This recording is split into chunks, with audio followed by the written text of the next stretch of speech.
প্রশ্নে আছে 25 মিটার লম্বা এবং 15 মিটার চওড়া একটি আয়তাকার পার্কের দৈর্ঘ্য এবং প্রস্থের সমান বরাবর 2 মিটার চওড়া দুটি রাস্তা পরস্পরকে অতিক্রম করে। বাকি অংশে ঘাস গজায়। ঘাস গজানো জায়গার ক্ষেত্রফল কত? একটা আয়তাকার পার্ক যার দৈর্ঘ্য এবং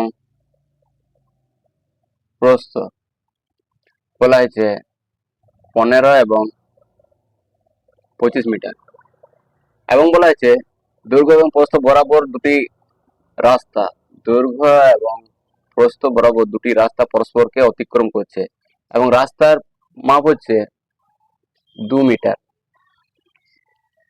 এদের ক্ষেত্রফল হবে 25 গুণিত 15,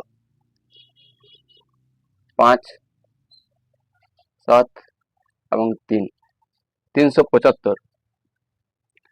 এবং বলা হয়েছে দুটি রাস্তা দৈর্ঘ্য এবং প্রস্থ বরাবর, দৈর্ঘ্য এবং প্রস্থ বরাবর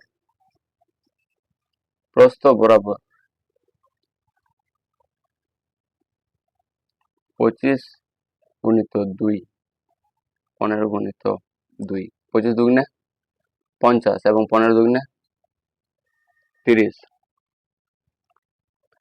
এদেরকে যোগ করলে হয়ে যাবে 0, 5 3 8 এবং 2 মিটারের দুটি রাস্তা ধরো, 2 গুণিত 2, 4 মিটার। 80 থেকে আমরা 80 থেকে 4 মিটার মাইনাস করলে হয়ে যাবে 6 এবং 7 মিটার। এবং আমাদের ক্ষেত্রফল আছে 375 মিটার।